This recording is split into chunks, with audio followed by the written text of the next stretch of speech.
Welcome back to the channel, everyone. So today I'm going to be doing a preview of a game called Annapurna. So this is a game that I saw at PAX this previous year, and they had a tournament going on. It was a cash prize tournament. I got to play with them. I didn't join the tournament, of course. If you watched the video, I didn't feel too good at PAX. I played with them a bit, but then I reached out to the developer after when I got home from PAX, and they were nice enough to send me a copy to review. But this video is just going to be a preview of how to play, and then just a short little reminiscence about what I thought about it. But there's going to be a review in the coming weeks. First, I'm just going to show you how to play, and then we'll get back to just some first impressions. Okay, so this is how a game of Annapurna is going to be set up. So you're going to start with 5 cards on the bottom. You're going to work your way up like a pyramid. Now, the goal of the game is to get 9 of these cards. So you want 9 flags. So this is a card of a flag of 1. That's 3 flags right there. At the end of the expedition, you're going to keep climbing until somebody has 9 flags altogether. Now, everybody's going to have their own deck of cards, colored cards. So everyone's gonna spread theirs out like this, and you're gonna have 3 cards in your backpack. So the first turn of the game is the hike to your base camp. You're gonna take your meeple, and you're gonna pick one of these 5 cards here at the bottom. So you can pick whatever one you want, pick this one, and you're gonna flip it over. You're gonna flip it over, and you're gonna follow its effect. So this one says return the top card of any cache to any mound side face up in an empty space. So I'll explain what a cache is later. Now, cache is actually your discard pile. So that's going to be the first turn of the game, and it's going to go clockwise until others do that same action that you just did. So after that, we're going to go into the climbing phase. On your turn, you can take one of the following actions. You can explore, you can trade, or you can hide. When you explore, you're going to pick one of the face-down adjacent cards to your meeple. So let's say I want to climb up this way. I want to explore this one. I can explore to my left and my right as well. And you're going to explore, and you're going to read what it says. So you can't explore the row above you on your next turn. Okay, so you're going to take that, follow that action.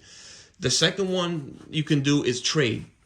Now, when you trade, you can switch a card from your backpack with one of the face-down cards here on your mound side. And the card that you switch, so let's say I switch this card with one of in my backpack, that card is going to go into my cache, which is my discard pile. So that's just for example there. The third thing you can do is hide. So with hide, you can switch a card that's from your backpack to another player's mound side. Then that card is going to go to your cache that you switched out. So this is more for leaving traps on your opponent's mound side. Now, what you're trying to do is, on your cards here, you see these yin and yang symbols. So that one has 1 black, and this has 2 white. When you get to the peak, you want to have them balance out. You want to have the closest to 0. The person who has the closest to 0 is going to get the most flags. Now, another thing I didn't say is, after your turn, you're going to sweep. So after you complete the action, you're going to do the sweep action, which is you're going to move all your groups of face-up cards where the yin and yang symbols sum up to 0 are going to go into your cache. After that, you're going to end your turn by placing your meeple on the last place that you explored. Now, another thing that can happen is if you forget to sweep, an opponent can scavenge.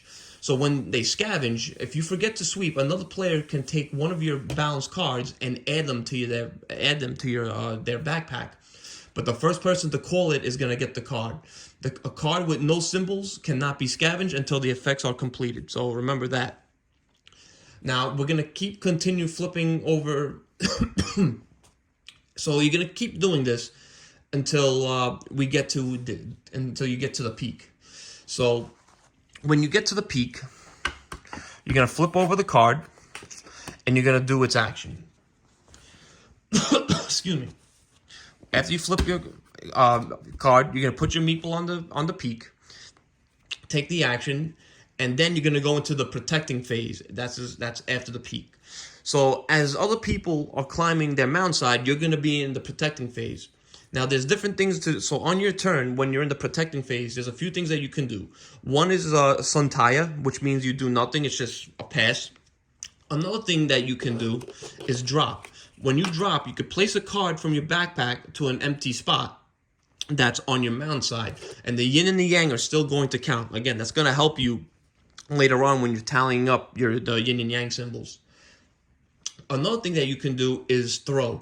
So you're going to place a card from your backpack face up on an opponent's empty spot on their mound side. So this can actually mess them up when it's their turn to tally up their yin and yang symbols. And of course, you're going to place it face up. Another thing that you can do is bury. So after you take the action, you can bury groups of face-up cards on your mound side whose yin and yang symbols, they balance out, and you can place them face down. If you forget to bury a card, an opponent can scavenge and take that card. So this is going to keep going on until everyone has reached the peak up here. Then that's going to be the end of the ascent. So after that, you're going to tally up the yin and yang symbols, and you're going to award flags. So the person that's closest to 0 is going to get 3 flags. The second person is going to get 2 flags.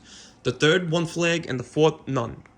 Also, I forgot to mention, the first person to reach the top is going to get one of these little tokens to symbolize that you've been there once, and the same goes for 2 and 3. So we have these tokens here to remind people who reach their peak in which order.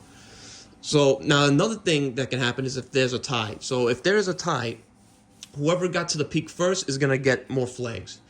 Now another thing is, if the first person to reach the peak they have yin and yang symbols totaling 0, the ascent is going to end immediately, and they're going to collect 4 flags. Nobody else is going to get flags for that round. After that happens, you're going to reset, do the same thing again, set up your mound side, and just keep playing until somebody gets 9 flags. I also want to say that this is the competitive mode of the game. The game comes with a few other modes here. So this is the competitive. We have cooperative. We have a teams mode. And we also have a solo mode. So there's a lot in this little game here.